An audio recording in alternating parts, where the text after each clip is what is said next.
బంగ్లాదేశ్ సరిహద్దుల్లో మొత్తం కంచె వేసే కార్యక్రమం సీరియస్‌గా చేపడుతోంది ప్రభుత్వం. ఇంకో పక్కన బీఎస్ఎఫ్‌ని భారీ ఎత్తున మోహరించారు. అట్లాగే బంగ్లాదేశీయులు ఎక్కువగా ఎంటర్ అయ్యి దేశవ్యాప్తంగా స్ప్రెడ్ అవ్వడానికి కారణమైనటువంటి బెంగాల్ దగ్గర బీఎస్ఎఫ్‌కి పూర్తి అధికారాలు ఇచ్చి కంట్రోల్ చేస్తున్నారు. అట్లాగే భారతదేశంలో ఎక్కడెక్కడైతే బంగ్లాదేశీయులు ఉన్నారో వాళ్ళని ఎతికి పట్టుకుని డిపోర్ట్ చేసి వాళ్ళ దేశానికి తిప్పి పంపుతున్నారు.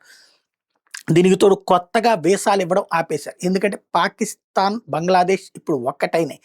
పాకిస్తాన్ నుంచి నేరుగా భారత్‌లోకి రావడం అసాధ్యం కాబట్టి బంగ్లాదేశ్ ద్వారా అడుగులు పెట్టే ప్రయత్నాలు చేస్తున్నారు. వాటిని ఇప్పుడు నియంత్రించడం, నిరోధించడం, భవిష్యత్తులో కూడా ప్రమాదకరమైనటువంటి శక్తులకి భారత్ ఆవాసం కాకుండా ఉంచడం అన్నటువంటి అడుగులు చకచకా వేస్తున్నారు. అందుకని అక్కడ రాయబార కార్యాలయం మూసివేయడం కూడా జరిగింది.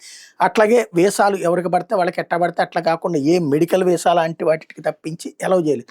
దానికి వ్యతిరేకంగా ఉద్యమిస్తే ఏకంగా రాయబార కార్యాలయం రెండింటిని మూసేసింది. ఓవరాల్‌గా మోడీ సర్కార్ అడుగు అన్నటువంటిది పరుగే తప్ప ఎక్కడ ఆగేది లేదని తేల్చి చెప్తోంది.